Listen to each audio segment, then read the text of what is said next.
Olá, bom dia. Vamos começar mais uma live aqui no Insere. Rogério, oi, você foi o primeiro a entrar hoje. Eu estou aguardando o Marcelo Medeiros, né? Meu nome é Luana Timbó, eu sou da equipe do Insere. E estou aguardando o Marcelo Medeiros. Vamos fazer um replay da primeira live que a gente teve aqui no Insere. A gente teve uma live no começo de abril sobre teoria e clínica da Melanie Klein com o Marcelo. E aí a live se perdeu depois de 24 horas. E a gente resolveu fazer um replay com o Marcelo, que deve estar entrando já para conversar com a gente. Dessa vez a gente vai salvar a live indefinidamente. Vamos postar tanto aqui no IGTV do Insere quanto no nosso canal do YouTube, tá certo? E aí, enquanto a gente aguarda o Marcelo chegar, eu queria só que vocês fossem me dizendo aí se tá tranquilo, a internet, a conexão, se vocês estão me vendo bem e me escutando bem. Tudo bem com vocês aí? Também é um horário novo que a gente está testando, né? A gente tem costumado fazer nossas lives na quarta à noite. Aí, há 2 semanas a gente começou a fazer lives em parceria com o pessoal do ETW, aqui nas sextas pela manhã, às 10h30. E aí, hoje a gente vai fazer nossa primeira live replay às 11 da manhã. Tá certo? Amanhã a gente vai receber a terapeuta ocupacional Milena Bastos, que vai falar um pouco da clínica da terapia ocupacional, certo? Amanhã de noite, às 7 horas. Vocês estão convidados. E na sexta de manhã a gente vai receber, aqui também em parceria com a ETW, a Denise Souza, que é uma psicóloga e psicanalista de Porto Alegre, que vai falar sobre a psicanálise nessa época de pandemia, tá bom? Estou esperando o Marcelo entrar. Vamos ver aqui. Ele morreu, né? Marcelo, cadê você? Estamos aqui só para te ver, não é? Já deu uma vez que o Moito São Paulo para Oi, Gabriel. Oi, Cadu, Cibele. Ah, Marcelo entrou. Pronto.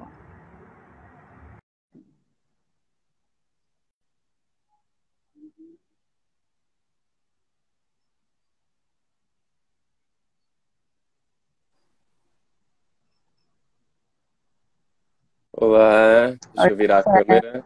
Ah, tá. Pronto, dá para me ver direitinho? Estou Eu te tô vendo contra a luz. direitinho.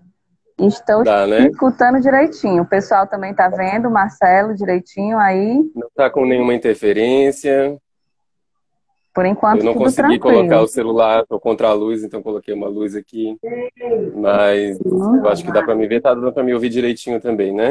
Tá dando sim, viu? Já expliquei para todo mundo que a gente está fazendo um replay aqui, né? Que você vai trazer também algumas coisas novas que você disse. Isso, E a gente vai falar isso. sobre a clínica e teoria de Melanie Klein. Dessa vez a live vai ficar salva para todo sempre, enquanto a internet Todo durar. sempre. Forever, tomara que dê certo.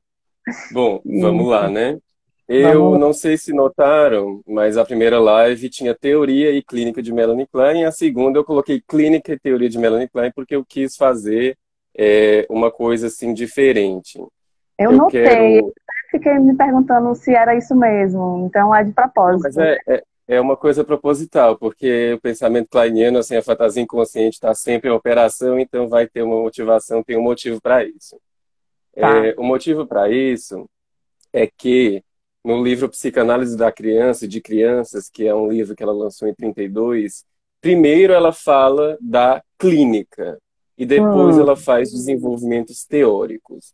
E na minha live anterior eu falei primeiro da teoria, mas hoje eu vou falar primeiro da clínica dela, ótimo. certo? Eu vou, porque a clínica para Melanie Klein, para a escola inglesa em geral, é claro que é muito soberana, né? E a teoria ela serve para a prática.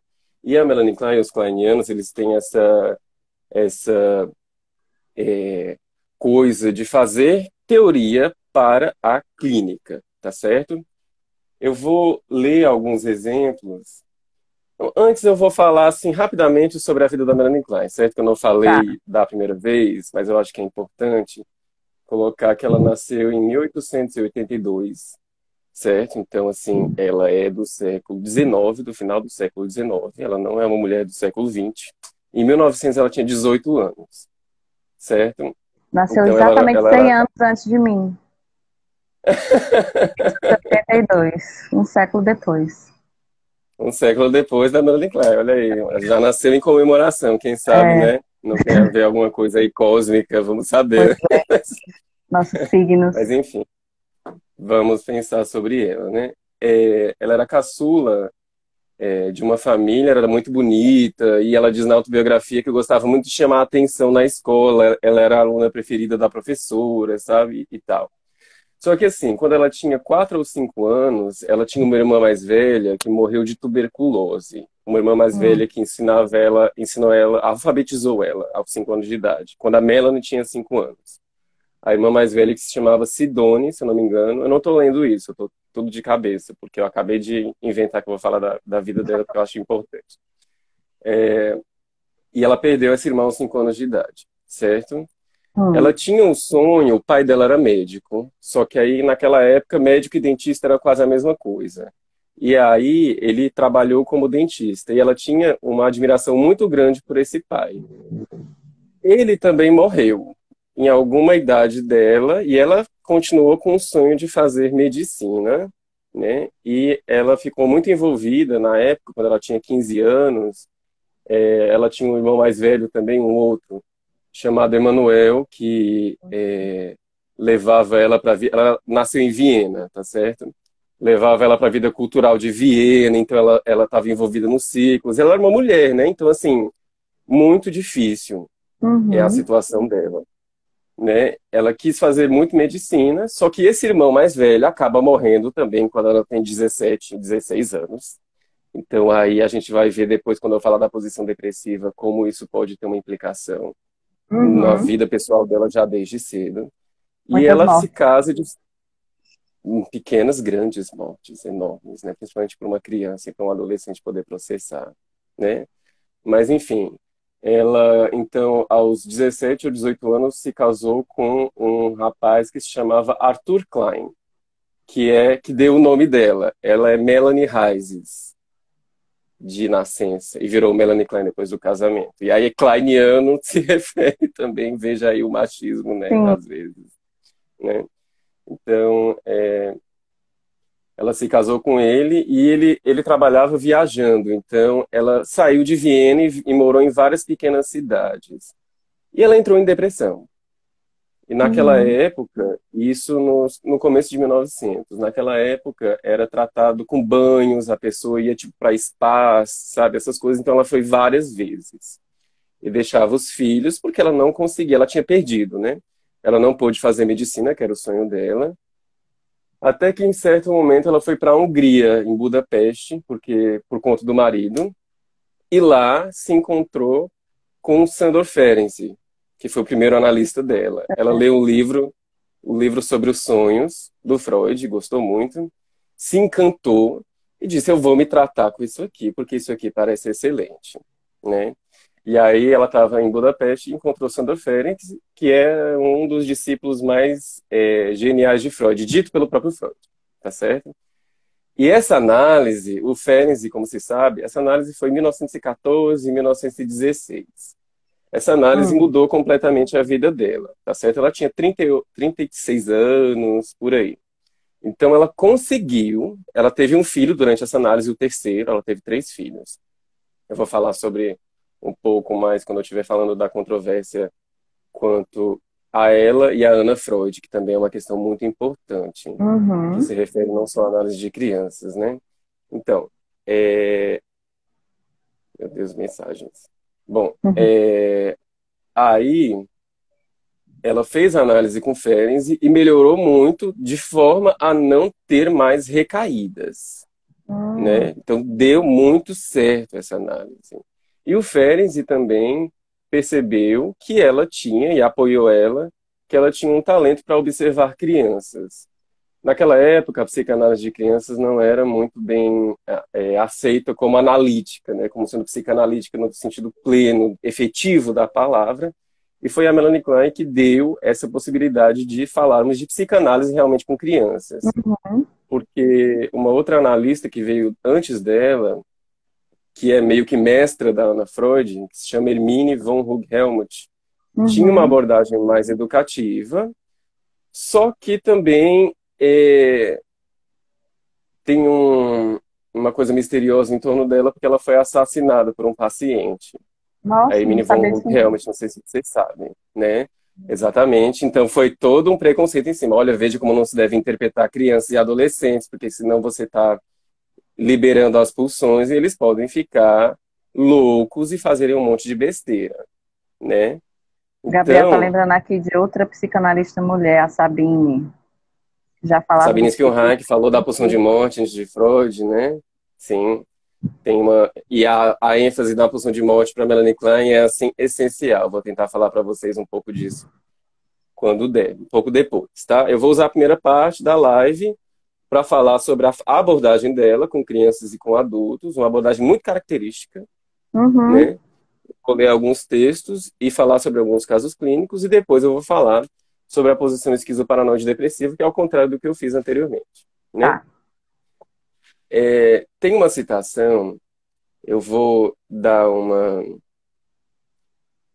dela aqui, que se chama, num artigo que está nesse livro, que se chama Amor, Culpa e Reparação e Outros Trabalhos, que são os primeiros trabalhos dela, de 1921 até 1945. Antes mesmo do Freud morrer, porque teve as controvérsias Freud e Klein, de 1941 até 45. Freud morre em 39. Antes do Freud morrer, em 1927, a Melanie Klein e a Ana Freud já se bicaram em relação à análise de crianças, porque teve um simpósio, né?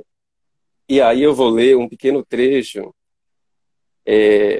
dela, desse simpósio de análise de crianças, para vocês perceberem o espírito que habitava a Melanie Klein em relação à psicanálise, né? Porque ela não se formou em medicina, ela não tem uma linguagem acadêmica, ela se formou em psicanálise na carne viva, né? Então ela pôde fazer da psicanálise o trabalho dela e penetrou profundamente no espírito dela, o que é uma coisa belíssima, assim, pelo menos na minha opinião, né? E, gente, depois a gente vai dar essas referências que o Marcelo tá falando, tá? A gente faz uma publicação com elas, tá bom? Isso, tem um videozinho também muito interessante de 6 minutos sobre a Melanie Klein também, várias coisas que eu posso passar para vocês, tá certo?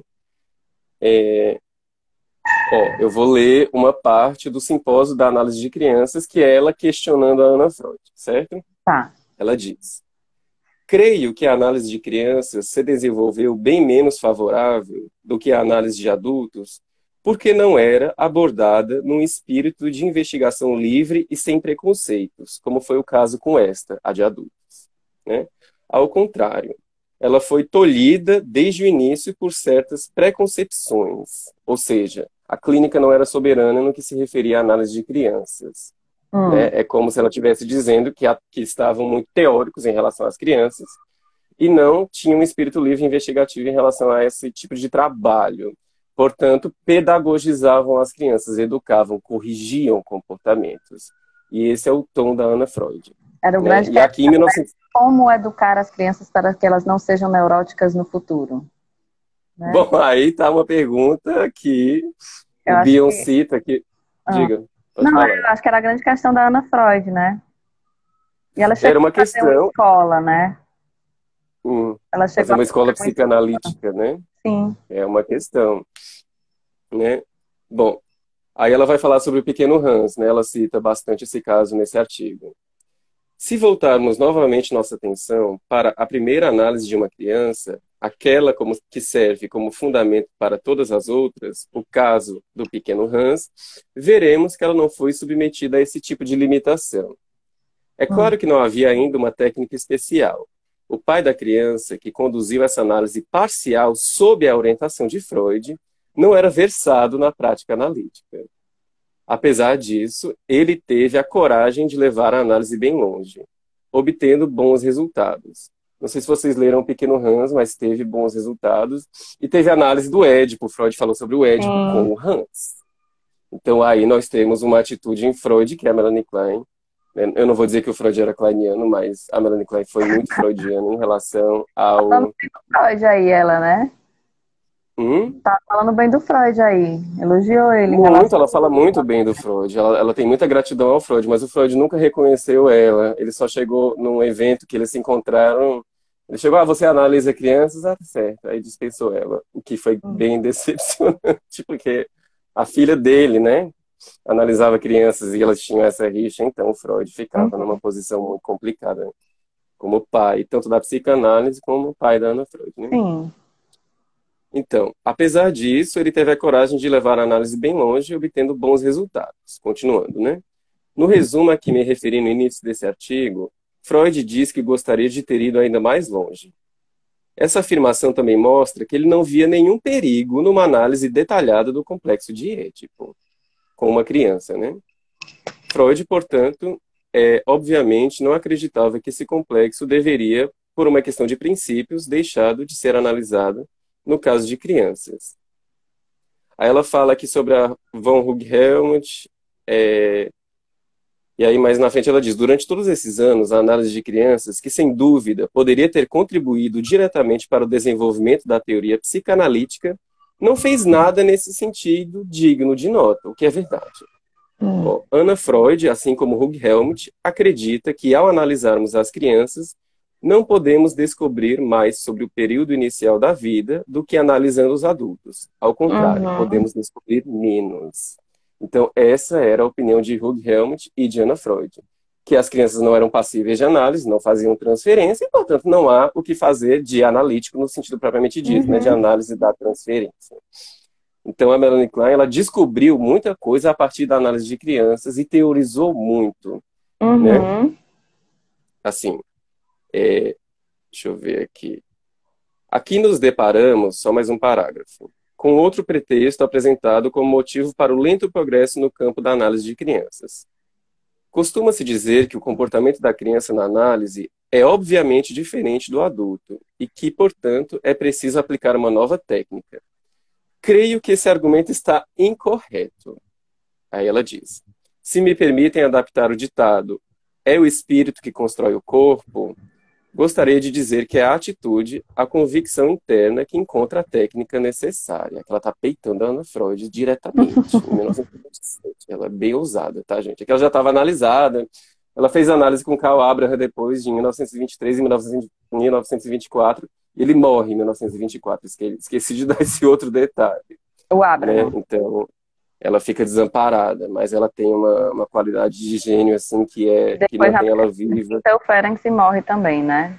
Então, ela perdeu os dois mas o Ferenc, ele morre em 1933, mais na frente. Ela sai da análise com o Ferenc e antes, eu acho que ela fica até 1916. Ela faz duas grandes análises. Enquanto era analista dela? Isso, o Abraham. Morreu enquanto ela estava em análise com ele. Ele teve que se retirar, não lembro exatamente qual foi a doença, mas ela estava em análise com ele. E eram dois discípulos bem diferentes e os dois mais geniais considerados pelo próprio Freud, né? Então, é preciso reiterar aquilo que já afirmei antes. Se abordarmos a análise de crianças com a mente aberta, ela diz, né? Então ela está dizendo, Anna Freud tem uma mente fechada em relação à análise de crianças, o que é verdade, assim, de acordo com a minha concepção.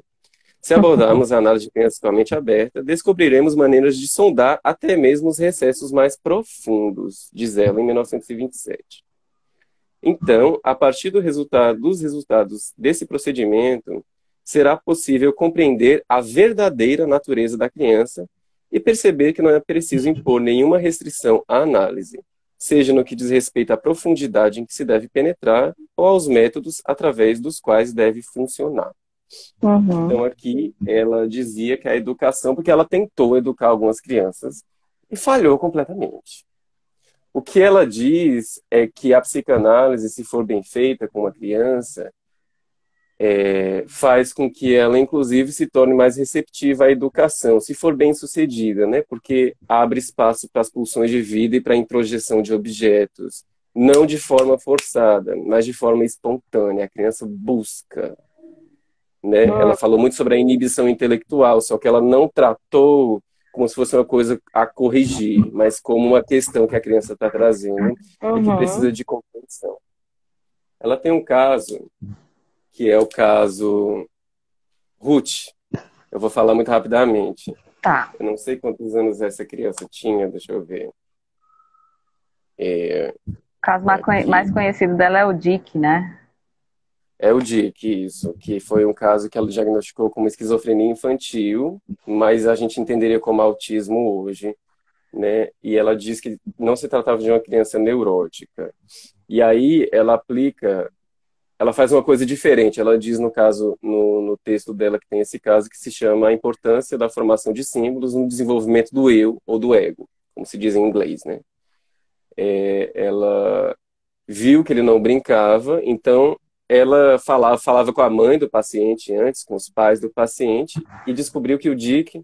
Falar sobre o Dick agora, né? Eu acho que é um caso que interessa bastante. Então, ela diz que ela fez uma coisa diferente da técnica usual dela, porque ela sabia que o Dick tinha apenas dois interesses, que eram trens e maçanetas. Ela fala que ele não expressava nenhuma angústia, nenhum tipo de ansiedade, nenhum tipo de medo, e quando expressava era numa quantidade excepcionalmente baixa, o que é estranho, porque ela diz, ela atende esse caso 10 anos depois, quase 10 anos de prática com análise de crianças ela tinha nesse momento, porque é no final de 20. Ela começa a atender no final de 19. Tá. É de 1928, 1929. Então tinha uns 8 anos de análise de crianças. Então é um caso... e ela questiona os psiquiatras, né? Porque naquela época não tinha o diagnóstico de esquizofrenia infantil, não tinha muito isso, né? E ela traz sinais de detecção. O que ela diz de muito curioso nesse caso, eu acho que é o caso talvez mais importante dela, que é um caso de não neurose, ela fala que quando ele foi deixado com ela, muito diferente de várias crianças, ele não mostrou nenhum sinal de angústia quando a babá saiu. Ele simplesmente, não sei onde estou, aquela coisa bem desligada. Né? E ele diz que ela olhava para ela como se ela fosse um móvel da sala. Que é aquele olhar que atravessa. Sim. Né? Então ela diz que fez uma coisa diferente, porque em geral ela só interpretava, deixava os brinquedos, né? Ela tinha essa técnica do brincar, deixava os brinquedos e a criança brincava espontaneamente ou não brincava, e ela interpretava os porquês que ela acreditava que aquela brincadeira não estava acontecendo, e nisso ia se expandindo, e as associações iam, e a mente ia ficando mais livre, né? Mas no caso Dick, como tinha essa resistência de caráter assim, mais psicótico mesmo, mais empobrecido do ponto de vista simbólico, que não é um recalcamento, que se trata de uma coisa muito arcaica, o que ela fez? Ela pegou 2 trens, um maior e um pequenininho. Ela pegou o trem maior e disse, olha, Dick, esse é o trem papai. E ela pegou o trem menor e disse, esse é o trem Dick. E ela diz que isso não é usual da técnica dela, mas ela apresentou dessa forma. Aí o Dick pegou o trem pequeno, que era o trem Dick, colocou ele perto da janela e disse, station, estação. Aí a Melanie Klein disse, a estação é a mamãe. Dick está entrando na mamãe. Aí ele fica desesperado.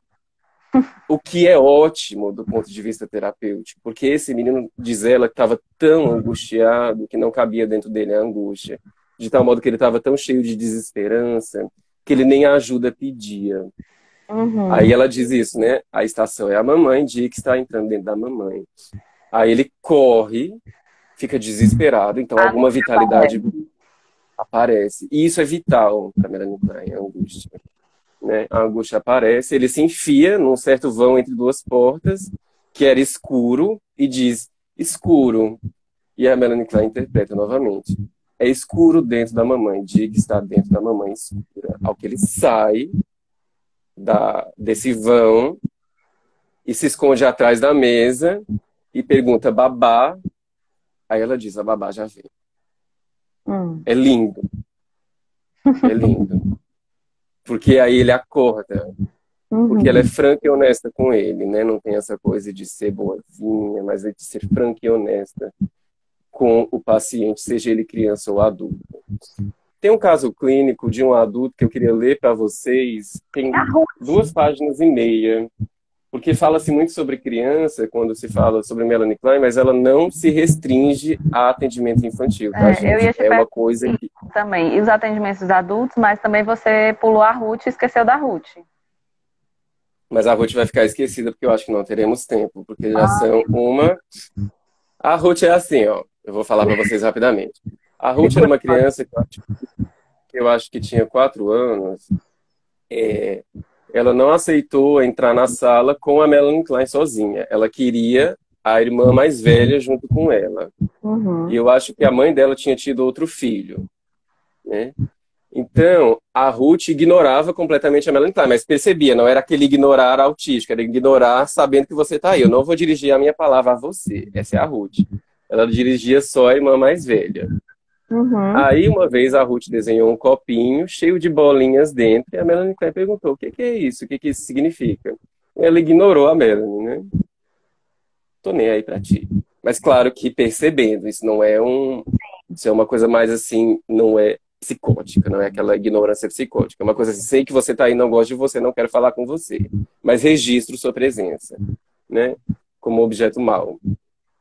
Aí a irmã mais velha da Ruth colabora e pergunta o que que isso significa. Aí ela diz o quê? Alguma coisa sobre alguma coisa que cadê a referência?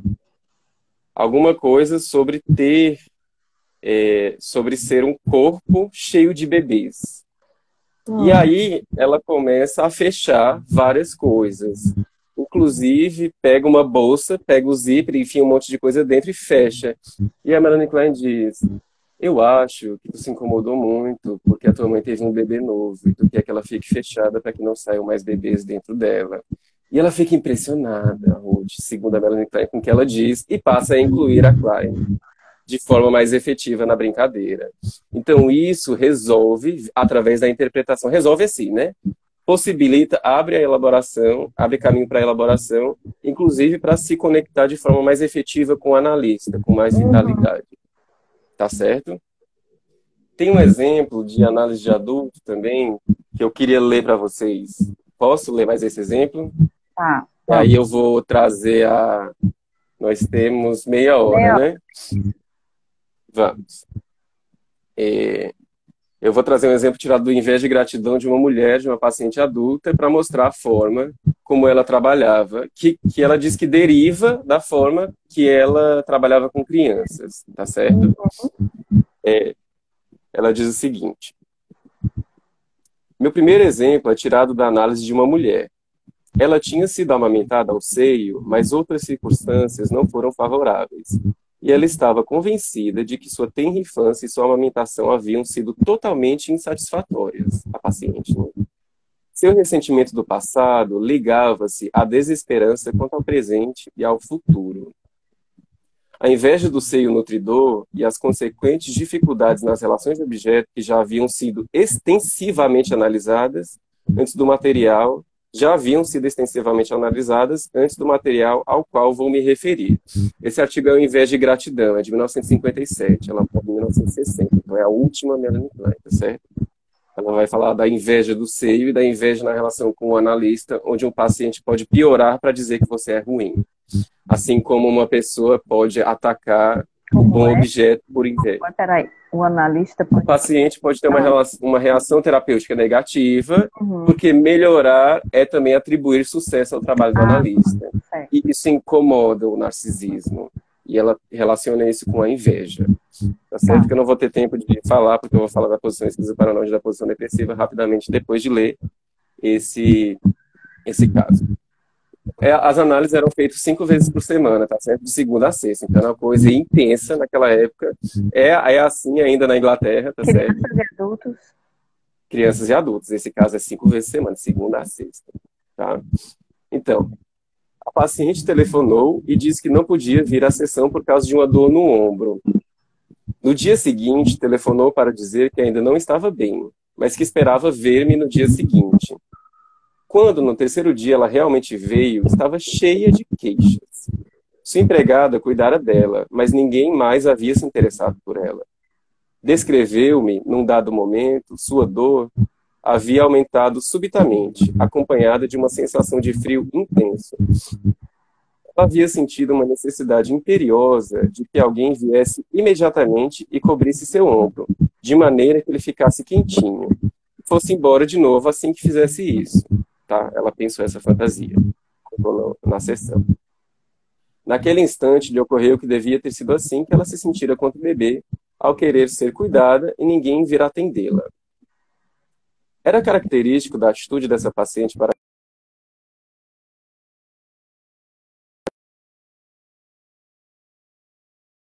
tempo repelir o objeto que a gratificaria. A suspeita da dádiva recebida, junto com a sua necessidade imperiosa de ser cuidada, o que em última instância significava um desejo de ser amamentada, expressava sua atitude ambivalente para com o seio. Tenho me referido a bebês cuja resposta à frustração é fazer insuficiente uso da gratificação que a amamentação, mesmo se retardada, pode lhe dar. Ou seja, a pessoa, o bebê ou o paciente pode ficar tão chateado que tem coisas boas à disposição, mas tem um rancor que impede a pessoa de fruir. A Melanie Klein ela tem um termo muito, muito lindo que se chama capacidade de fruição. Ela vai, inclusive, falar aqui que é a possibilidade de você ter prazer. Né? Então, ela é menos pessimista do que o Freud, apesar de colocar aspectos muito trevosos do ser humano em destaque. Ela também coloca as pulsões de vida como sendo algo que funciona. Não é só a pulsão de morte. Melanie Klein dá muita ênfase à pulsão de morte, mas desde o início da vida ela diz que as pulsões de vida agem junto, em conflito, em conjunto, enfim. Aí ela diz, eu presumiria que, apesar os bebês, né, de não desistirem de seu desejo por um seio gratificador, eles não podem desfrutá-lo e, por conseguinte, o repelem. Ou seja, está impedida a pessoa de desfrutar aquilo que tem disponível. O caso em discussão ilustra alguma das razões para tal atitude. Suspeita da dádiva que ela desejava receber, pois o objeto já estava estragado por inveja e ódio, e, ao mesmo tempo, ressentimento profundo a qualquer frustração. Temos também que nos lembrar, e isso aplica a outros adultos, nos quais a inveja é acentuada, de que muitas experiências desapontadoras, certamente devidas em parte à sua própria atitude, haviam contribuído para o sentimento de que seus cuidados desejados não seriam satisfatórios. Ou seja, a pessoa fica rancorosa, em fantasia, estraga o objeto. Quando o objeto vem, ele só aborda o objeto como se ele tivesse estragado, então não consegue fazer uso daquilo que tem disponível por conta de um bloqueio interno. Perde o objeto a é estragado. de fruição. Isto. Por conta de um rancor invejoso. Porque o que está sendo oferecido não sou eu que estou me oferecendo. Isso é um narcisismo atrapalhando. Né? Mas temos o narcisismo como uma das questões primárias desde Freud. Né? Então são questões narcísicas que ela está tratando aqui. Bom, aí durante essa sessão, ela faltou 2 sessões e veio na terceira, né? Sim. Durante essa sessão, a paciente relatou um sonho. Ela estava num restaurante, sentada à mesa. Entretanto, ninguém veio servi-la. Decidiu entrar numa fila e pegar, ela mesma, alguma coisa para comer. Na sua frente, havia uma mulher que pegou 2 ou 3 bolinhos e foi embora com eles. A paciente pegou também 2 ou 3 bolinhos. Dentre as suas associações, estou selecionando as seguintes. A mulher parecia muito decidida e sua silhueta lembrava-lhe a minha. Havia uma dúvida repentina quanto ao nome dos bolinhos. Na verdade, petits fours, que eu acho que é francês aqui, eu não falo francês, gente. Que, a princípio, ela pensou que era um petit fru, que lhe lembrava petit frau, e daí Frau Klein, que a Melanie Klein era Frau Klein, que é senhora Klein alemã. Né? O cerne da minha interpretação foi que seu ressentimento quanto às sessões analíticas perdidas, e aí foi a Melanie Klein que falou depois, né? Ela interpretou isso, relacionava-se com as mamadas insatisfatórias e com a infelicidade na tenra infância. Os 2 bolinhos, dentre 2 ou 3, representavam o seio do qual ela sentia ter sido privada 2 vezes ao faltar às sessões analíticas. Havia 2 ou 3 porque ela não sabia bem se podia ver no terceiro dia. Melanie Klein é atenta mesmo, né? Havia 2 ou 3 porque ela não sabia se podia ver no terceiro dia. O fato de a mulher ser, entre aspas, decidida e de a paciente ter seguido seu exemplo ao pegar os bolinhos indica tanto sua identificação com o analista quanto a projeção de sua própria voracidade nela. No presente contexto, um aspecto do sonho é da maior relevância. A analista que foi embora com 2 ou 3 petit fours, os bolinhos, representava não apenas o seio que era retirado, mas também o seio que ia alimentar a si próprio. Essa coisa da projeção do narcisismo no seio, né? Porque o bebê tem uma onipotência e ele projeta isso no seio, então quando o seio não está presente, ele imagina que o seio está alimentando a si próprio. E isso aparece na transferência também, né? Bom, a frustração tinha sido assim acrescentada à inveja do seio. Essa inveja tinha dado origem a um ressentimento amargo, pois a mãe havia sido sentida como egoísta e mesquinha, alimentando e amando a si própria em vez de a seu bebê. Uhum. Na situação analítica, eu era suspeita de ter me divertido durante o tempo em que ela estivera ausente, ou de ter dado tempo a outros pacientes preferidos por mim. A fila em que a paciente decidira entrar referia-se a outros rivais mais favorecidos. Veja como a fantasia inconsciente opera na transferência e veja como a Melanie Klein trata isso, né? Uhum. Ela não diz o que ela está sentindo. Na transferência também, né? Isso, mas a relação de objeto interno que está em atividade naquele momento, né? Ela é franca. Eu estou usando um paciente adulto aqui, um exemplo de um paciente adulto, para mostrar também como é que ela trabalhava, né? Aí veja, tá acabando essa parte, gente. A resposta à análise do sonho foi uma marcante mudança na situação emocional. A paciente vivenciava agora um sentimento de felicidade e gratidão, muito mais vividamente do que em sessões analíticas anteriores. Ela tinha alguns anos de análise já, essa mulher. Ela ficou com lágrimas nos olhos, o que não era comum, e disse que se sentia como se agora tivesse tido uma alimentação inteiramente satisfatória. Também lhe ocorreu que sua amamentação e sua infância possivelmente haviam sido mais felizes do que presumia. Veja que coisa interessante, né? Mudou o passado, né, da pessoa. Porque é uma fantasia, as memórias são fantasias, né? Aí ela é muito freudiana nesse aspecto, né? É claro que tem toda uma discussão aí sobre as questões ambientais que eu acho que não vai ter tempo de entrar. Mas veja, talvez também lhe ocorreu que a sua amamentação e sua infância possivelmente haviam sido mais felizes do que presumira. Sentiu-se também mais esperançosa quanto ao futuro e quanto ao resultado de sua análise, porque ela trazia muita desesperança e muita tristeza, essa paciente, né? A paciente havia se dado inteiramente conta de uma parte de si mesma que não era de modo algum desconhecida para ela em outras circunstâncias. Ela estava ciente de que era ciumenta e invejosa de várias pessoas, porém não tinha sido capaz de reconhecê-lo suficientemente na relação com a analista, porque era demasiado doloroso sentir que ela estava invejando e estragando a analista e também o sucesso da análise. Ou seja, inveja inconsciente, de tal modo que a pessoa não melhora. Só que ela não faz isso de forma consciente, ela estraga. Uhum. Porque eu estou recebendo ajuda, isso fere meu narcisismo. Você tem coisas boas a me oferecer. Mas suportando isso e vendo que o analista apenas interpreta, porque aí também é uma coisa de uma análise pessoal, de uma franqueza, de uma honestidade que o Freud fala que o analista tem que ter consigo mesmo, né? Ela não interpreta e não moralizou a inveja, porque a inveja é um afeto nosso, em operação em todas as pessoas, às vezes mais intenso em alguns, menos em outros. Isso para Melanie Klein. Uhum. Né? Então, ela, a própria Klein, talvez tendo essa possibilidade de ter integrado razoavelmente a própria inveja, consegue interpretar, suportar através da interpretação, e a paciente consegue perceber que o objeto está ali, funcionando, pensando, e ainda é bom, não está estragado. Como os ataques em fantasia, né? Isso é um teste de realidade também. Uhum. Tipo, você me estraga em seu sonho, você me estraga em sua fantasia, mas eu estou aqui pensando com você, etc, etc, etc.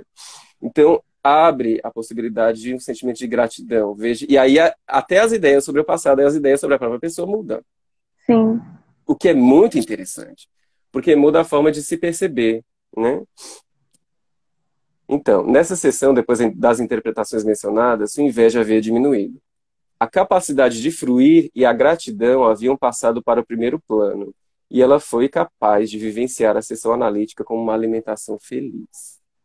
Veja que a Melanie Klein não é só pulsão de morte, não é só ódio. Veja como tem a ver com encarar a Uhum. pulsão de morte e o ódio e a inveja que nos habita, sim, porém não sucumbir a isso e dizer, o ser humano é um animal perigoso, aquela coisa meio que eu acho meio tosca, assim, de dizer essa coisa meio desesperançosa. Eu acho que temos impulsos destrutivos, mas não é só isso que Sim. acontece. Então, a Melanie Mais Klein com importante adultos e que é que temos esses impulsos destrutivos, né? isso, e esse reconhecimento na transferência traz essa coisa, os impulsos destrutivos não destruíram tudo, tem coisas ainda a serem fruídas na vida. É lindo. Aqui. Uhum. Deixa eu só terminar. Ela vivenciou a sessão como uma alimentação feliz, porque ela ficou capaz de fruir, também graças à atenção da analista. Veja que tem a analista aí como objeto externo, que sobrevive, e aí a importância do objeto externo, né? Essa situação emocional teve que ser elaborada repetidamente, tanto na transferência positiva quanto na negativa. Foi por torná-la gradualmente capacitada a reunir as partes escindidas de seu self em relação à analista. Veja que tem uma coisa mais direta, de vivência, não é uma Uhum. vivência lá fora, é uma experiência. E aí não é só uma coisa intelectual, porque a mudança psíquica ela acontece assim, não é só explicativa. Então, e a Não é, reconhecer o quanto não, né? me... É impossível educar, né? Isso. Que o pessoal dizia. Isso, e analisar também, né? Educar, analisar e governar, né? São coisas impossíveis, mas que a gente ousa fazer, porque se não fizer é pior, né? A Aham. gente tenta. Então, reconhecer quanto me invejava e, portanto, suspeitava de mim, e em primeiro lugar de sua mãe, que se deu aquela experiência da mamada feliz. Essa experiência estava ligada a sentimentos de gratidão. No decurso de sua análise, a inveja diminuiu, seus sentimentos de gratidão tornaram-se mais frequentes e duradouros. Tá certo? Isso aqui é anos de análise, tá, gente? 5 vezes por semana, aquela coisa bem britânica. O Winnicott trabalhava assim também, mas não sempre. Ele tinha uma liberdade maior.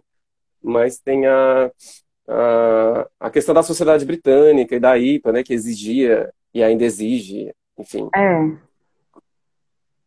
em alguns lugares. Então, deu para entender razoavelmente como é que ela trabalha. Veja que tem em operação, ela supõe uma fantasia inconsciente, uma relação de objeto operante, que está em operação na transferência, só que a pessoa não tem consciência disso. Porém, ela se relaciona com você a partir dessas sensações e dessas ideias sobre você. E, portanto, aquilo que você diz e faz vai ser escutado a partir desse viés. Só que se você percebe esse viés em ação e consegue identificar e interpretar para o paciente de uma forma que ele consiga receber, porque aí também tem o seu manejo, o manejo do analista, ele consegue perceber que a franqueza pode ser colocada efetivamente. Porque não adianta muito dizer, confie em mim. Às vezes Uhum. até adianta, mas eu sou confiável, assim, quem diz que você é confiável?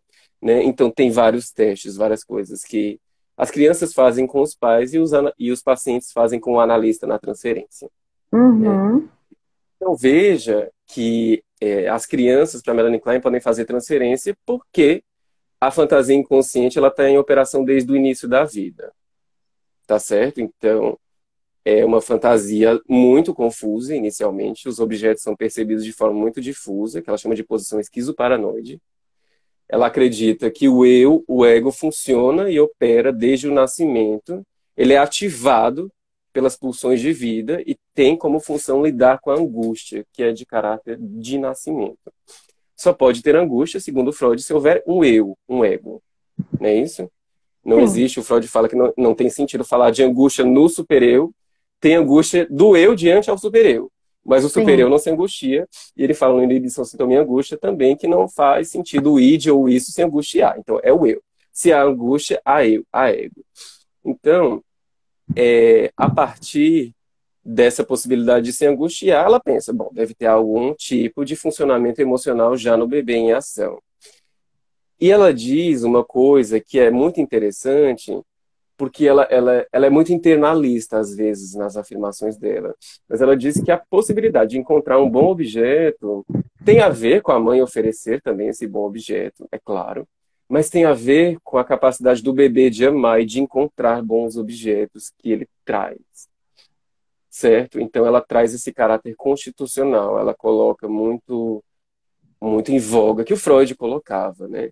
Mas veja que aí isso pode levar a certos exageros também, do ponto de vista de dizer que o bebê é muito invejoso, ou então que seu paciente é muito invejoso e aí ele não melhora, pode levar a aberrações desse tipo, né? E Uhum, muitas vezes não é disso que se trata, né? uhum. Então, falando teoricamente, nós temos pouco tempo, eu falei mais da clínica do Temos. que da teoria dessa vez, mas É, enfim, indo, enfim, eu diga. só dizer pro povo, né, que uma live é pouco tempo mesmo, gente, assim, a gente está pensando, certo? Fechando horários e dias, né, Marcelo, com cursos sobre teoria e clínica kleiniana. Então, assim, É o redescobrindo online, Melanie Klein, né? Isso, vendo isso. essa possibilidade, O Redescobrindo Melanie tá Klein, a gente certo? vai fazer ele de forma online. Então, assim, é, não sei se a gente vai ter mais lives, possivelmente sim, mas vai ter um curso. Então, assim, vai ter mais tempo, tá bom? A gente vai É, falar. vai ter mais tempo. A Melanie Klein é um monstro, gente. É uma coisa assim que eu. A primeira vez que eu dei esse curso foi 8 encontros de 1 hora e meia, e foi pouco. Aí passei para 2 horas no segundo ano e foi ótimo. Mas ainda dava vontade de falar mais.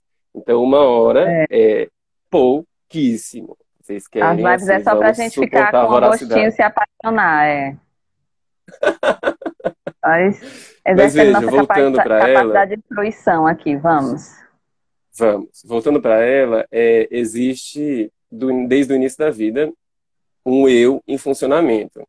Porque existem no isso, no id, não só as pulsões de morte, que tendem ao desligamento, à destruição e à autodestruição, mas as pulsões de vida, que tendem de forma pulsional, isso segundo Freud, Melanie Klein acolhe isso muito bem, que tendem a uma organização. E o eu é a parte organizada do id, do isso. Portanto, existe uma Uhum. tendência à organização que vem de dentro, não é só de fora. A Melanie Klein coloca isso de forma muito clara, né? Portanto, mas não é uma integração, é uma coisa esquizoparanoide. A relação de objeto é cindida. O eu e o bom objeto se relacionam entre si, o sei e o bom, que é uma característica, é um termo bem característico dela. E tem uma outra relação de objeto que não tem nada a ver com essa, que é um eu se relacionando com o objeto mal. E aí ele odeia e destrói esse objeto mal. Tá certo?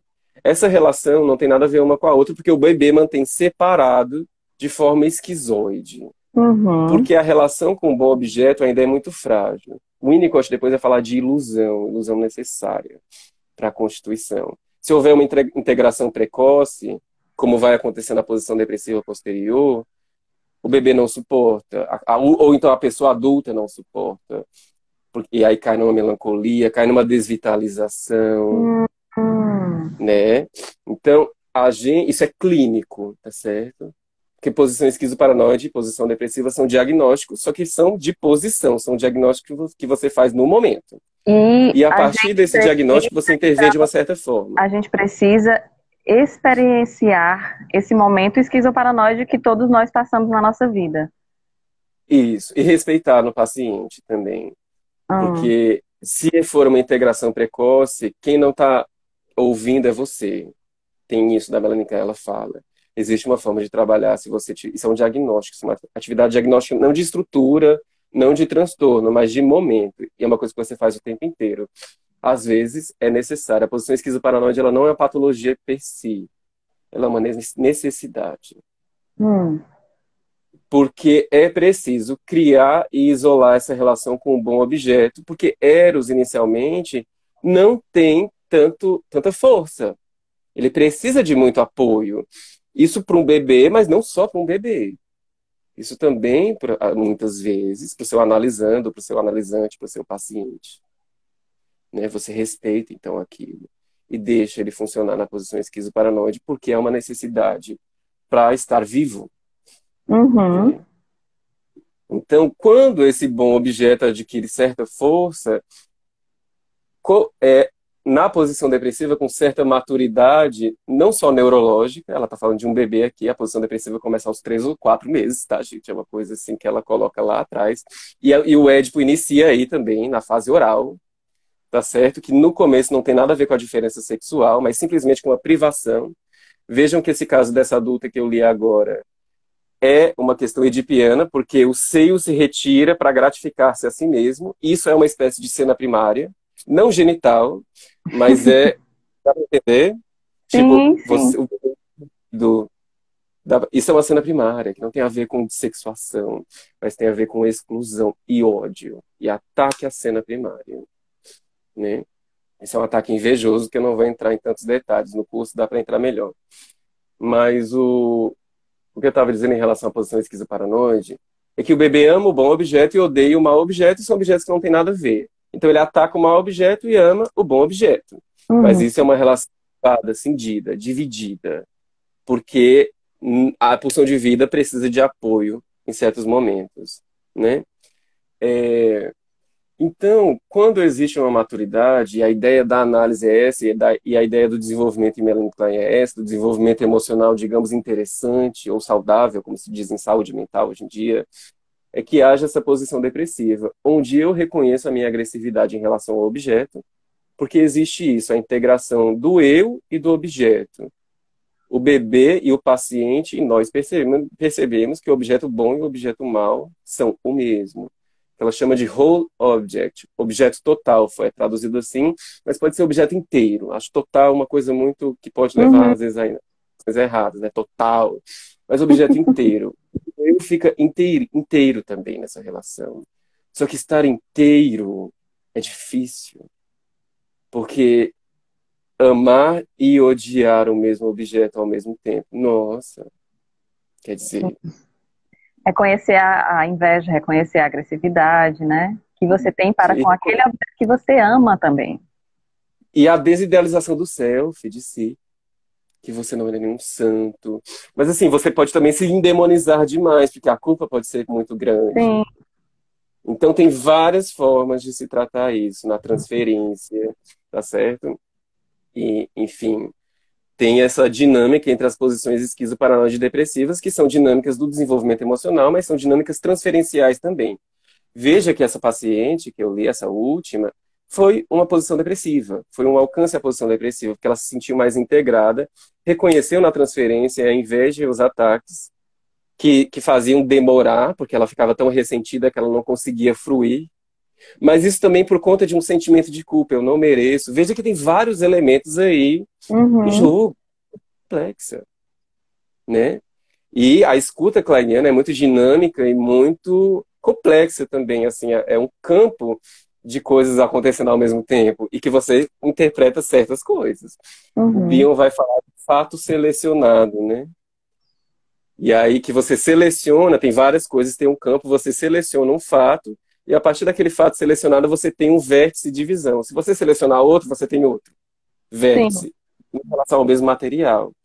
Mas o fato selecionado pela Melanie Klein é sempre aquele, ela diz, que está mais associado com a quantidade de angústia. Hum. Este é o fato selecionado pelo analista que opera de forma kleiniana. Tá certo? Então, o Dick deve ter sido um super desafio também no sentido de, como assim esse menino não se angustia? A Melanie Klein diz que a angústia nele estava cindida, projetada, clivada, e ele paralisou os processos projetivos e introjetivos que são naturais para ela. Uhum. Aí ele paralisou de modo a não perceber. Mas ao encontrar a analista, essa é a teoria dela, ele pôde entrar em contato com essas fantasias angustiantes e falar sobre, ter alguém que está falando sobre. E foi uma coisa completamente desesperadora, mas coube, deu algum contorno, porque estava fragmentando. Ela fala também de uma preocupação, nesses casos, precoce com o objeto. Tem uma certa sessão depois, onde ele faz alguma coisa com a Melanie Klein e diz, pobre senhora Klein. Mas aí ele Uhum. faz alguma coisa com a cortina e diz, pobre cortina. Ou seja, ele não conseguia diferenciar o animado do inanimado. Ele tinha 4 Uhum. anos já. Mas é uma coisa assim que fica desesperadora, porque tudo está destruído, a gente ataca. Criança faz isso. E se você ficar culpado por tudo que você faz, é insuportável, Uhum. Uhum. né? Você fica sem capacidade de projetar e introjetar, de trocar com o ambiente e, portanto, fazer uso erótico do ponto de vista libidinal freudiano dos objetos que estão à disposição para você. A ideia é essa, né? Também ampliar a capacidade de fruição pela análise, né? Eu acho interessante assim, ele ficou desesperado, né? Quando ele ficou super angustiado com a interpretação dela e poder ver essa coisa do desespero e da angústia como um ponto positivo, tipo, né? Como um É, sinal de a que metapsicologia kleiniana explicaria isso, que ele pôde sentir uma angústia que já estava lá. Uhum. É diferente. Veja que ela não causou segundo o que ela pensa. Tem outras interpretações. Sim. Mas segundo o que ela pensa, ela pôde propiciar um momento onde ele pôde sentir aquela angústia que já estava presente desde o início. Porque ele foi um bebê que mamou pouquíssimo, cuja mãe não deu atenção. Ele tinha hemorroida, prolapso zâneo, chorava muito. Prolapso zâneo é quando o reto sai para fora. Uhum. Chorava muito. Então, é sofrimento, sofrimento, sofrimento, sofrimento, sofrimento, sofrimento, sofrimento e sofrimento. Uhum. Só que sofrimento não processado. Então, do ponto de vista da Melanie Klein, é forte, né? É. Coube, coube. E a ideia é que, como nessa paciente, que não era, que é uma coisa mais neurótica, também cabe a inveja. Veja, invejamos. Mas se você fica assim, querendo ser muito santo, mentindo muito para si, fica clivado e fica fazendo efeitos fora. Isso é bem freudiano, né? Uhum. Sim. Deixa eu só ler uma coisa aqui que eu acho que falta 2 minutos, Tem uns dois mas minutos. é uma coisa que o Luiz Cláudio Figueiredo fala no artigo que tem disponível na internet, tá? Que é a Clínica Psicanalítica a partir de Melanie Klein. Ele termina o artigo, eu vou fazer uma coisa meio afrontosa, porque é uma coisa que é, tá certo? Ele diz assim, esse é o Luiz Cláudio Figueiredo falando, vou transcrever para vocês, vou dizer. Não é de estranhar que, no silêncio que se criou em torno de Melanie Klein, Winnicott e Lacan tendam a crescer, mas também a revelar seus limites e unilateralidades, e ainda a ensejar perspectivas de aproximações e combinações. Resgatar Melanie Klein pode ainda ser a melhor maneira de nos mantermos freudianos, sem abrir mão de tudo que veio depois dela no complexo universo psicanalítico. De certa forma, ela pode ser de grande auxílio justamente na superação da era das escolas, que ele é a favor disso, nessa coisa, Uhum. cujas tendências anacrônicas ainda existem em um certo lacanismo e winnicottismo renitentes, com suas profissões de fé anti-kleinianas. Esse é o Luiz Cláudio Figueiredo falando, tá certo, gente? Estou transcrevendo. Ele dizia isso não é pouco, tá Hum. certo? Então, resgatar Melanie Klein. As pessoas dizem que eu sou kleiniano, eu não aceito muito isso. Eu gosto muito mais das ideias do Freud, mas eu tenho uma admiração enorme, como dá para perceber, pela Melanie Klein, porque eu Uhum. acho um desenvolvimento clínico, analítico, freudiano muito bom, mas eu não sou muito a favor do kleinismo, essa coisa de você ficar, porque teve isso já, porque ela é segunda geração, ela é anterior ao Winnicott e a Lacan. Mas veja que Luiz Cláudio Figueiredo fala, e é uma coisa verdadeira, né, que alguns lacanianos e alguns winnicottianos têm uma coisa anti-kleiniana, que eu acho péssima, porque isso é narcisismo, isso não é psicanálise, Uhum. né? E a ideia é superar a era das escolas e fazer com que as coisas se movimentem também. Porque aí você tá esquizoparanoide, do ponto de vista kleiniano, né? Isso é necessário, mas se a gente ficar só esquizoparanoide também, a gente não tem muita condição de conversar no sentido democrático e efetivo da palavra. Certo? A gente até postou há um tempo atrás a indicação do livro do último livro do Luiz Cláudio Figueiredo, com o Nelson Coelho Júnior também, é o livro dos dois, que ele vai falar dessa coisa, ele vai falar de uma matriz freudo-kleiniana e vai falar de uma matriz ferenciana. E aí ele Ferenc é vai. maravilhoso. E ele vai Sim. colocar o Winnicott nessa matriz ferenciana e ele vai falar da psicanálise transmatricial, que seria essa psicanálise pós-eras das escolas. O que é ótimo, porque eu já não, eu assim, nossa, fui formado numa coisa completamente escolástica e que eu vejo que clinicamente